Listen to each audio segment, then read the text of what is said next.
Well, it's Totally Awesome Fishing Show time again. I thought I'd put this extra film up. Now, I've had this film since the last major UK lockdown. Obviously, it looks like, as I'm making this film, editing it rather, that there's going to be other regional lockdowns. Who knows what else is coming. So I thought I'll put it up for you guys. But originally, I held it back because when you put something up on YouTube, obviously it's in the public domain. But it would be nice if sometimes somebody else thought up their own originality. Anyway, how long before this one will get an angle copied on it, I don't know. Would be nice to think not. But this one has got some really good information for catching big fish. I thought, well, why should I just hold it back for that reason? So I'm going to put it up anyway. You guys can see it. You'll know it's me that's done the stand-up talk properly. It's the difference between talking the talk and walking the walk. And I definitely have done the big fish scene on that one. I just thought there's going to be guys out there that do appreciate the information because they might not realise this is a technique that can put a lot more power into your fishing rod providing you use the right equipment. Sit back and enjoy.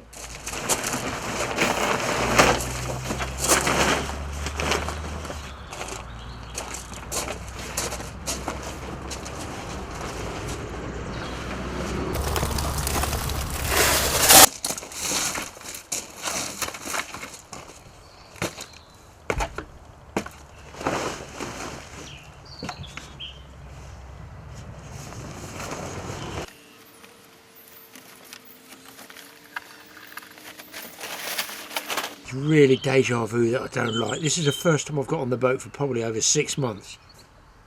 Wow. Well, let me just have a tidy up here. There's a few leaves about here. And I'll invite you aboard. What I'm going to be doing in this episode, I've been meaning to do it for a long time out at sea. But you know, I just get caught up in fishing.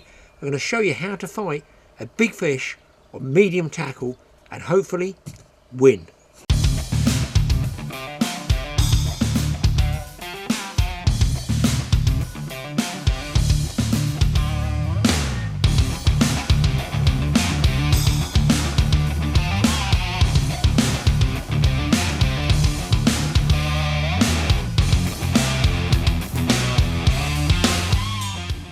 Right, I've had a wash down, guys, so welcome aboard. I'm sorry, guys. It's got to be done. Lockdown or no lockdown. I'm going to enjoy having my cook-ups on the boat. Jam-covered scones, a cup of tea, and I'm going to sit in my seat of power, hopefully. Oh, dear me. It's a long time since I sat in this chair. Scones are the best I could rustle up, actually. Cheers, people. Here's to the virus going as quick as it wants to. I fear it won't. I feel it's months. Even just sitting here like this, you know, it brings it back. All the trips I've had on this boat. And I haven't used it a huge amount, considering the outlay you make with a boat and the investment you put into it and the time you put into it. Really, you might possibly be better off going on a charter boat, you know, the amount of money you spend on these. But, and it's a big but, when you start getting your own fish that on the mark that you found, and you've done everything, you've done the bait, the boat, the trailer, the launching, towing, especially the towing, everything yourself, it is a huge, huge amount of satisfaction. And when you do it solo, you do it on your own, it really is quite something else. I don't have a problem with fishing on my own. I mean, some guys, oh, they've got to have 2 or 3 people, they've got to, you know, it's a social thing to them. It doesn't bother me at all. The social thing for me is me and the fish. That's a social thing. I need the fish. But of course now, sitting aboard the old boat, the old girl like this, it does make me realise, actually I do appreciate it. And I was thinking, I think I'll get rid of it this year. I've done it for like 3 years in a row. I think not, perhaps, because I'm just hopeful I might be able to squeeze something in the back end of this year. The boat's so clean, I can pick scone up off the floor. Oh no, sorry, that's a mackerel scale. These are the steps I made out of scrap wood, what else, to get me up onto the boat in my dry dock. So I'm all clean now, had a bit of a wash down, it's filthy to be honest. And what I want to do is talk to you about, I was going to do this at sea, but it looks like we're not going to sea for the next 25 years. People often ask me, how do you manage to catch those big fish? Well, I don't now because I'm getting older. I probably could do. I'd hate to think that I couldn't possibly land a big fish again. And big fish, catching big fish, is not all about brute strength. You need a certain amount of strength, but you need control and technique. Now I can take a pretty big fish on something like that. That's a 50 wide reel, 50-pound line. It's a lever drag reel. It's a well, you call it a short stroker rod. This one's 5 feet 6. It would come under the category of a tuna stick. Now, years ago off San Diego, they used to do long distance party boats that would catch big tuna, and they developed this technique. I didn't invent it. It was used over there by the long distance party boats, which is, say, an 80-foot boat, 70-foot boat that's got, I want to say, 30 anglers on it. You all had a place along the rails. I've done it on Florida. I've been out 150, 100 miles out, overnight trips on the banks there for groupers and snappers. Same sort of thing, but these guys off California are going down towards Mexico, catching some big fish, big fish. So they developed this technique, and really, it's absolutely brutal for you. It's great for the fish. Yeah, no, other way round. It is great for the angler and brutal for the fish. What you don't want to be doing is bent over with your back bent like this, hauling away. Once you get bent over like this, with your back going, the fish is liable to win. So what I'm going to do is I'm going to tie the end of this 50-pound line, imagining there's a fish down there. That's some imagination, isn't it? I'll tell you what, with this lockdown, you need some imagination. And that'll give me something to pull up, and I'll load the rod up and show you the technique. Now imagine I'm hooked up to a fish. It's ripped a load of line out. You realise it's a really big fish. It might be, let's say, over your body weight, 150 pounds, something like that. And then you've got to start working away on it. Obviously the rod is your spring. It's like a balance here. You've got to make sure your roller rings here are all free running. As long as these are revolving, you've got no friction on the line. I'll back the drag just to show you, but the basic principle is with fishing, is pulling back. I know the drag's slipping, I'll try to show you. Pull back, you wind down the slack. You pull back under pressure, you wind down the slack. You do not just grind around like this without the spool moving, because you're heating up the gears and the drag plates and everything like that in here. You want to be working those drag plates that they come like this under pressure. This is my brake down here. And you can see a little bit of a bend in the rod. I'm hoping you get this. I have no idea, because these cameras are very much guesswork. Okay, so after a while of doing this, you're fighting the fish. You're going to have to start moving this gimbal around, aren't you? Because it's going to be painful. Your left arm is going to start really throbbing. You're going to change over to your right hand, then you can't wind, can you? I'm talking big fish, where you're going to be fighting for fish maybe half an hour or an hour. This gimbal here, it's got cross cuts in it, so you can locate it into what they call a butt pad. So it takes the butt, it doesn't dig into you.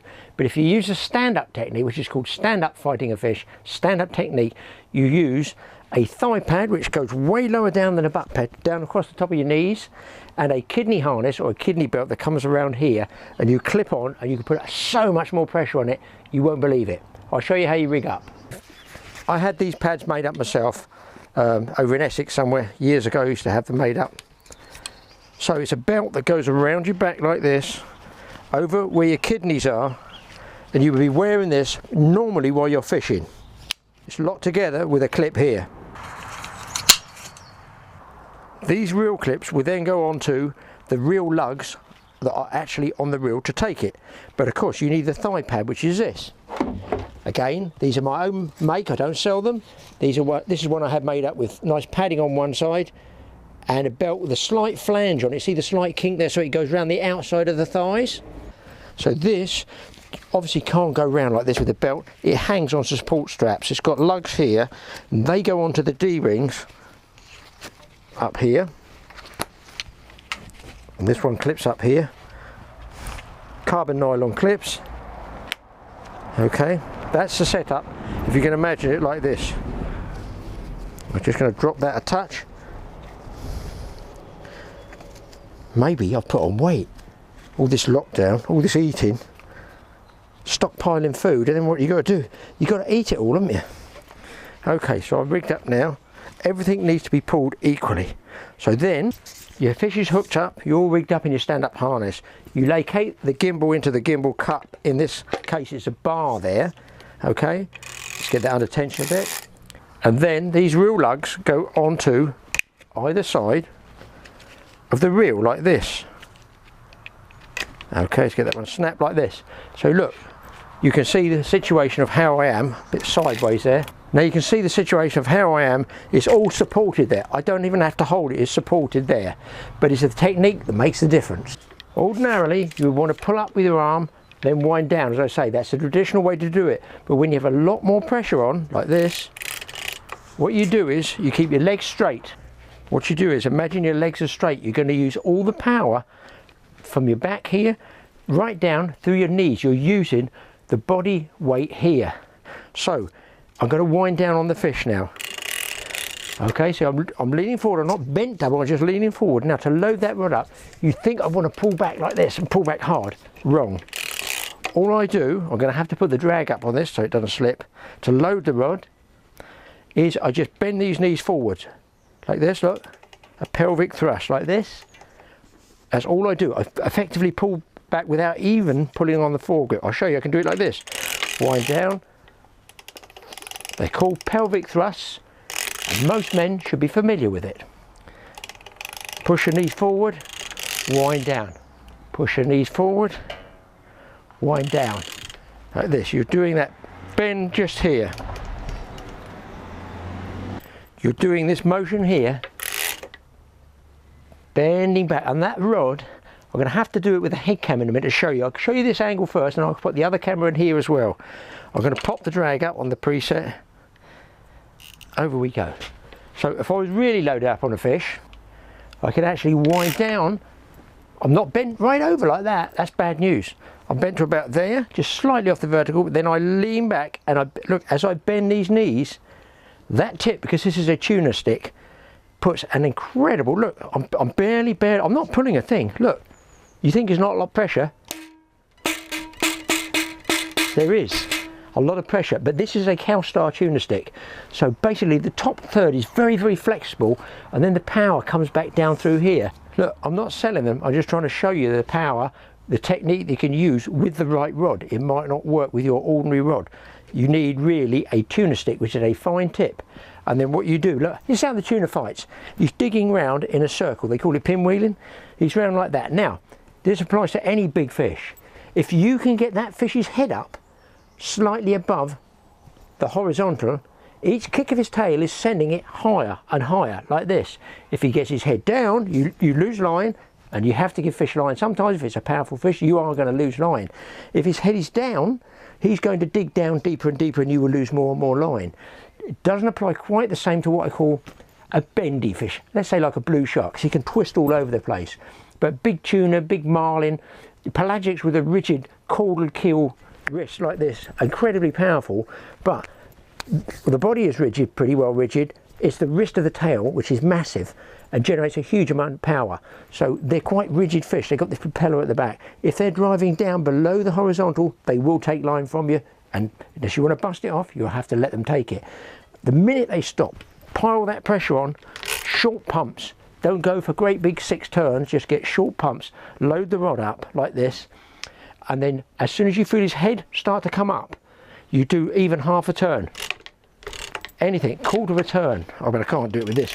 If I was there, you say, I was back on my knee thrust, I would go, load up again, load up again, load up again, and that way you're keeping his head above the horizontal, and that is absolutely critical with any big fish. Now, the biggest fish I've taken out on stand-up as a younger man was in 600 metres of water, I think it was, over in the Canary Islands. That was a 1,000 and something pound 6-gill shark on a 80-pound one of these. This is a 50. It's a double rated rod, so this would be called like a 50-80. It's really a sort of 50 on it, and the heavy rod I've got is 50/130. Trust me, I won't be pulling 130. That's a 130-pound test line. That's the maximum IGFA line you can use, sporting wise anyway. Look, you can put 200-pound line on there, but if you ever have a record, it's not going to be recognised. So that's the basic principle. If I come back on the drag, just so you can see it, while it's nice and quiet, you bend your knees forward and it loads the rod up. You wind down, you load the rod up. Now, you'll notice one thing, hopefully. I'm not going to do it even here. We've all been it, we've all done the showing off. Oh, look at me, I'm so clever, I'm so clever. I can do this. Look at me, I'm fighting this fish, woohoo, no hands. Until the line breaks, because if you measure it, watch the double roller buttering. Ha, I'm so not clever. No nose, no face, no teeth, no eyes, blinded. Because these rods are going to be under such pressure, if you do it properly, that's going to whip straight back in your face and you will have damage. It has happened. People have had these go through the skull of their forehead. So always lay the line when you're fighting the fish. You want to spread that line backwards and forwards nice and evenly, so that when a big fish takes it off, it doesn't crackle it off. It's not wrenching it from side to side. It's just almost touching turns is best what I can describe it as. So if you do start to fight on a big fish, take your time, try and keep your back relatively straight. Once you get all this like this, once your back is bent on a big fish, generally you're toast. The back goes, you'll have to pass the rod off, disqualified. Or worse, the rod touches here, it's disqualified. It won't count as a record if you do get a record fish. Some people don't mind, they just put their rod there and just sit on it and, you know, work away. Maybe one day when I get old and decrepit, not far off that now, I would have to do that, but I like to do it the IGFA way. I don't like to count fish if it's touching something. This is just the rules, isn't it? So, knee thrust forward, load the rod. You want to take a turn of slack? There's your turn, one turn. You might get 3 or 4 turns, go for one. Don't be greedy, never be greedy on a big fish. One. You might get, depending whether you've got a 2-speed reel, and I've got 2-speed reels, this is single speed, plenty of fish on this one. So that's the principle. Don't be greedy, power it up. Now I'll show you if I can move the angle with my head cam. You guys are certainly going to have some imagination with a fuel tank, 2 dustbins, and my wife's lying awash in there. Anyway, the principle is the same. I'll put the camera down there. So you can pull back here if you want, but eventually, see how it's bent? Just here, look there. See this muscle? Watch. If I lock the drag up and pull really hard, you can see, look at the strain here. And I'm just an old fogey. Eventually, this will give out, and then you'll start this one. There, you'll be getting the shakes, and that's a sign that your muscle is totally fatigued and you're stuffed and the fish is liable to win. With a harness system like this, you have no problem. So again, I'll show you. Knees bent forward. Yes, the line comes off. I have to do that, otherwise I would be winding my boat up in the air. You want to put more pressure on. I can lock off with my hand here, and look at the pressure there. Okay, that's the pressure. Now, if you think I'm not putting a lot of pressure on by just bending my knee, I'm just bending the knees. My vertical frame is pretty much the same. I'm just doing that, guys. I'm just bending the knees. Look, I'm doing that. You watch the rod top. Actually, if I take the camera off, I can probably do this one-handed. Watch the rod top. I'm just going to bend my knees. Look how much pressure I put on that rod. I'll put the camera around the side. Now I'm going to do this, watch. I'm going to bend my knees. Remember the angle of the rod there, okay? Here's my knees being bent. Check the bend in the rod. It's whacked right over. Okay, so you can see that. When I go down for another wind on the reel here, I straighten my legs, bang. You can see that immediately unflexes the rod. That release of pressure just from there, full load, to there is my one turn on the reel down here. So again, bend your knees, watch the knees here, bang. That's all I'm doing. The rest of my body is dead straight. I'm filming with one hand. That tells you the pressure I've loaded this rod up to. And there is the bend in the rod. Now obviously I can put a lot more on there. If I put the preset up or the drag up, I could put even more. Now you can hear the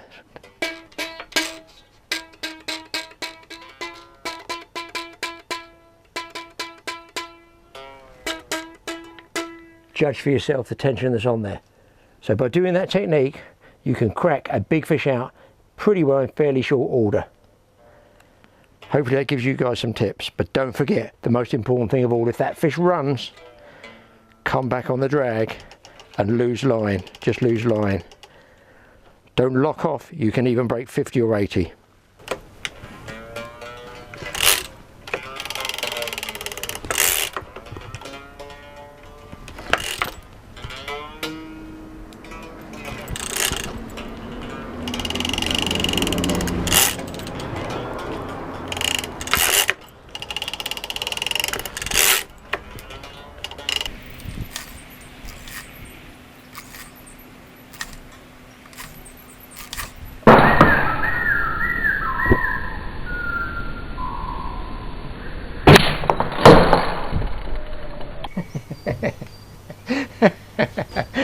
I was waiting for that one to happen, guys, and that shows you exactly why I make sure that butt ring does not go through my face.